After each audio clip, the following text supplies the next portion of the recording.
aí, galera! For those of you who don't speak Portuguese, that was what's up, guys, in Brazilian Portuguese. And para vocês que falam português e querem ouvir esse vídeo em português, vai mais para frente, porque tem em português também. So, as some of you guys know, I was an exchange student in Brazil during the 2017-2018 academic year. I did it as a gap year between high school and college, which for me was like the best decision of my life. It couldn't have been better. It really helped me to figure out some of the things that I really valued in life and the things that I wanted to pursue in my future. So super grateful for that experience. Brazil is now a second home to me. I love it so much. And this video is going to be dedicated to the things that I love the most about Brazil, which was pretty much impossible because I love so many elements of the culture and the Brazilian lifestyle and the food. There's a lot of food on this list, but I compiled a list of some of the things that I loved the most. And like I said earlier, in Portuguese, if you want to listen to the half of this video that's going to be in Portuguese, you can go forward. I'll have the timestamp for that posted so you guys know when that starts. So, number one, the Portuguese language. I think that, first of all, there is somewhat of a difference between the dialects of Portuguese in Brazil and in Mozambique. I really came to understand this after I started speaking with my boyfriend, who is from Mozambique and speaks a different dialect. The accents are different, the grammar is slightly different in certain aspects, there's different ways of saying certain things, but all across the board, I love the language of Portuguese. I think it is absolutely gorgeous, and just like in any language, there are some things that can be expressed in Portuguese or in any other language that like there's just not a direct translation, but you can just feel what it means. One example of this is the word saudade or saudades, saudade, I guess, or saudades. And this word is so special that me and several of the other girls who lived in the same city or district as I did in Brazil all got matching tattoos with this Portuguese word. And essentially, I mean, again, I can't really explain what it means because there is no direct translation, but essentially it's the feeling of longing for something, of missing a person or a place or a period of your life, but it's deeper than that. It's like mais profundo. I don't know. It's more significant than that. It's like when something is a part of you and you are apart from that thing. So I absolutely love the language of Portuguese, and I have loved being able to learn it. I'm still learning. I'm still trying to become more fluent. And I just think it's an absolutely beautiful language. Second of all, Acai. They do have acai here in the US. It's not the same. First of all, it's a lot more expensive because it obviously has to be imported. And it's not quite the same thing. And like, as much as I love going out to grab coffee with friends, nothing beats going out to get acai with friends, especially acai with strawberries, granola, and condensed milk. That was my personal favorite. I never really had condensed milk until going to Brazil, but there they put condensed milk in everything, every dessert. As much condensed milk as you can possibly put on there. And in Portuguese, condensed milk is leite condensado. Just so you guys know. Number three, another food thing, rice and beans. One of the things I learned about Brazil before even going there is that you have rice and beans every day for lunch. This is not an exaggeration. And a lot of people who go there to study abroad or do an exchange get really tired of that. They don't enjoy having rice and beans every day for lunch. I have to say I was not one of those people. I loved rice and beans even before going to Brazil. Rice is probably my favorite food, just because it's so versatile, and I literally never got tired of it. Also, it's the most healthy combination of food in the world in terms of sustenance and nutrients, and it obviously is vegetarian, which is cool. And so I absolutely loved rice and beans, never got tired of it, and it's an incredible thing to eat every day for lunch, in my opinion. Super good. Number four, that's three. Four was afternoon coffee. One thing that I really enjoyed about the Brazilian lifestyle is the way that people could always take time to slow down and just enjoy being with each other and conversing, and it wasn't just like running everywhere all the time.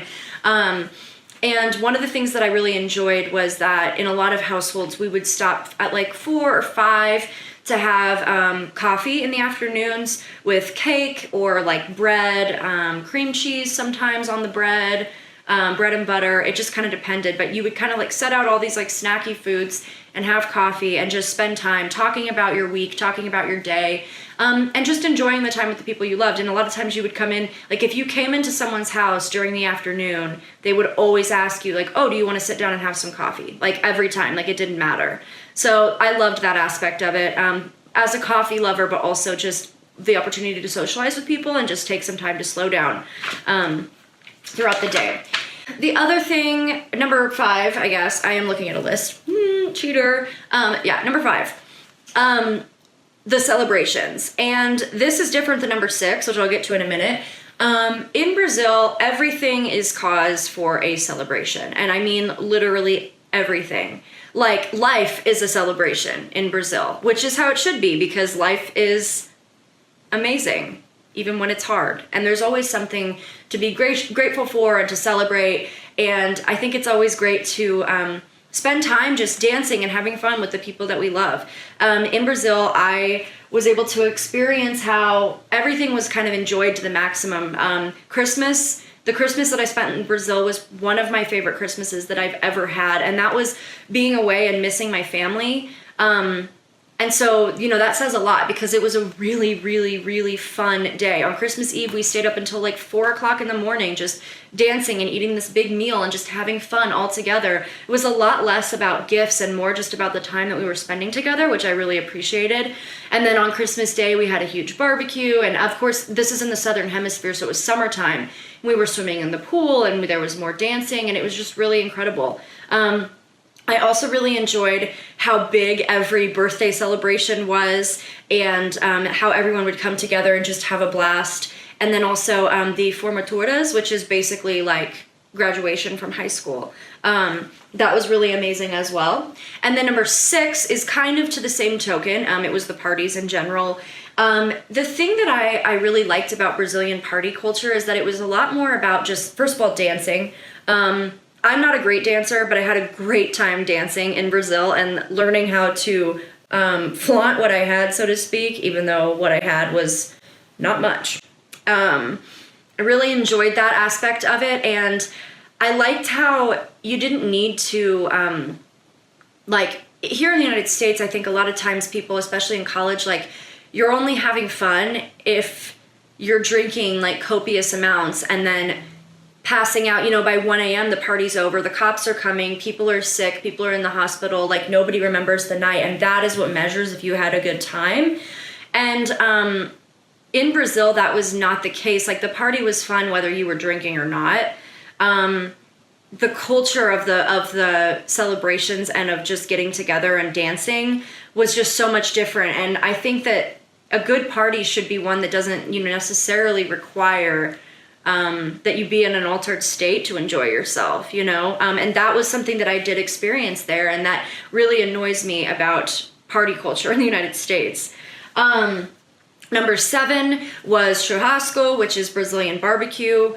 I was actually vegetarian before going to Brazil, and I'm largely plant-based now, not completely, but I loved Brazilian barbecue. It was so good. I just remember my host dad would get the beef off the grill and just hand me these little slabs. They were salted and just so good. We would have something called pão de alho, which is it's grilled bread with garlic cream. So good. I loved Brazilian churrasco. The best days were the days that I woke up and my host dad's, whatever house I was at, were doing a Brazilian barbecue. It was amazing. Number 8, the fruits, especially when we were in Rio de Janeiro on a trip. I remember the hotel breakfast. The fruits were just the sweetest I've ever had. I didn't know that pineapple and watermelon and papaya could be that sweet. I cannot explain how I mean, like the fruits in tropical areas are just sweeter. And so when we were in the northeast of Brazil on the northeast trip as well, it was the same kind of situation. Amazing. I miss it every day. And the fresh squeezed juices from those fruits, amazing as well. Number 9, snacks. There were so many good snacks that I would go and buy like in my like school cafeteria or just wherever. There's something called coxinha, which is like a little like pastry with chicken inside. It's like a fried, I don't know how to explain it, but it's so good. Pastel, which is again, like a pastry with meat, cheese, whatever inside. And then there was also pão de queijo. I don't know if that counts as like a lanche, like in the same category as the pastel and the coxinha, but pão de queijo is literally the love of my life. Enough said. Number 10 is just how relaxed the life is in so many elements. That isn't to say that Brazilian people are not hard workers, because they absolutely are. And, they value hard work. They do work hard. But they know how to slow down and be able to relax and enjoy life, which I kind of touched on earlier. They know how to just sit down and relax at coffee, or relax by the pool, or relax on the beach, and not have to have something crazy going on. They're just chilling out, enjoying each other's company. That is something that Brazilians know how to do that people in the United States 100% do not know how to do. Slow down and just relax. It seems like here, even when we're relaxing, there's still a million things kind of going on in our consciousness. Whereas in Brazil, like, you can truly just stop and enjoy that moment and be able to relax. And that was something that I got a little bit better at while I was there. Number 11 is the Brazilian way in general. I have never met anybody kinder, warmer, more welcoming, more enthusiastic than the Brazilian people that I know. I mean, just like, you walk into a room and you're gonna greet everyone. If you're in a room, the person who comes in, they are gonna greet you. Every single person is greeted with a hug and a kiss when, like, at the beginning and at the end of the gathering. It's always the way it is. Whenever I would see people, they would be like, wow, like so excited, to see me. It was just, there was so much warmth and kindness, and just the way that Brazilians speak is so enthusiastic and animated, and it's something that I really, really, really miss every day. I miss that warmth so much. So those are the things, those are the 11 things that I came up with that I love the most about Brazil and that I miss the most about Brazil. I cannot wait to go back. Brazil really has a true place in my heart. It is really a second home to me, and I'm so grateful for the experience I had to go there. Tá bom, gente, agora eu vou falar em português para vocês as coisas que eu mais amo do Brasil. E desculpa, meu português não é perfeita, nem um pouco, mas eu vou tentar.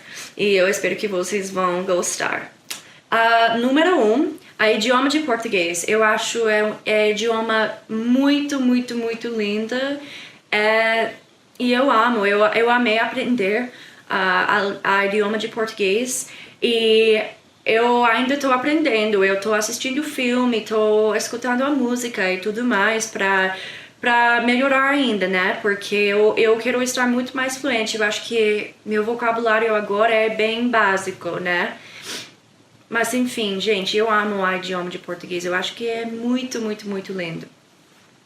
Número 2, açaí. Gente, eu gosto muito, muito de açaí.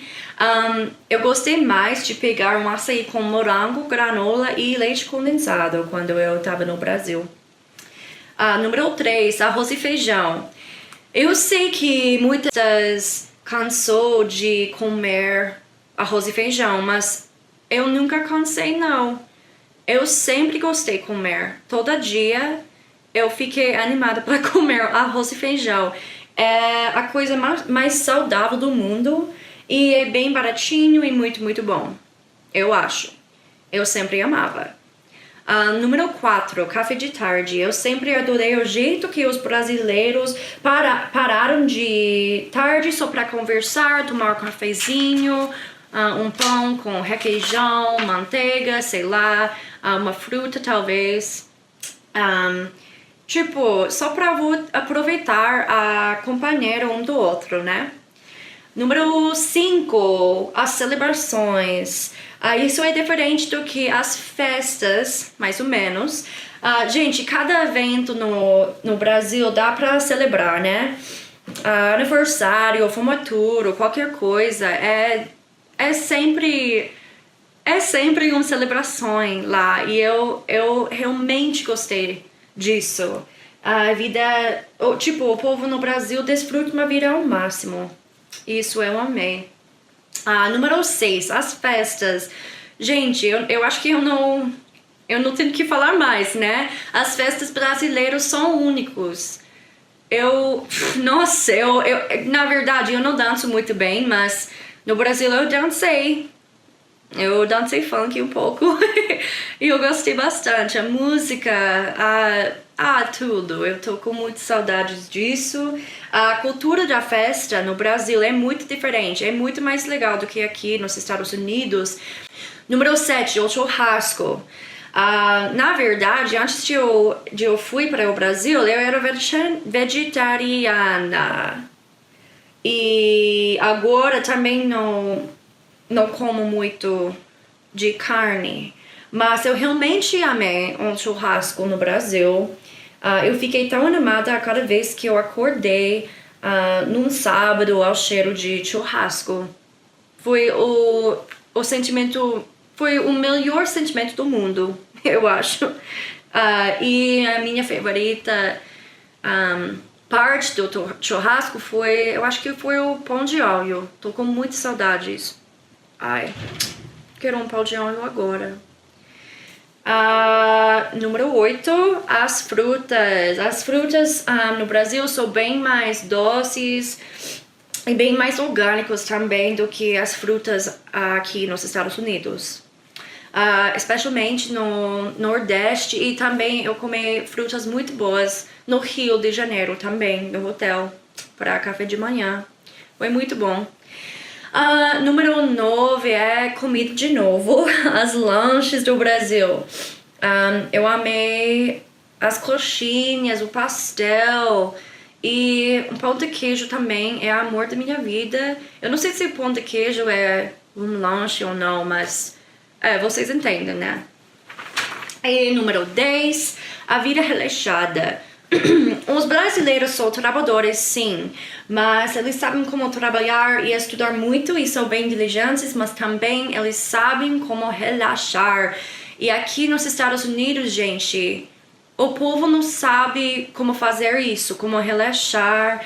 E eu acho que isso é muito importante para relaxar, tipo, na piscina, na praia, em casa, no café de manhã, né? É muito importante. O povo aqui não sabe fazer. Mas eu aprendi a fazer mais ou menos quando eu estava no Brasil e eu amei. Porque é importante. E número 11, o jeito brasileiro em geral. O jeito que eles são tão quentinhos, carinhosos, mas é uma coisa maravilhosa e única. A coisa que eu mais sinto falta do Brasil é isso.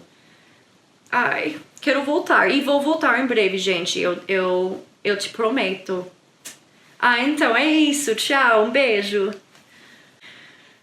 Thank you guys so much for coming. Obrigada por assistir esse vídeo. Thank you guys for watching this video. And I'll see you next time.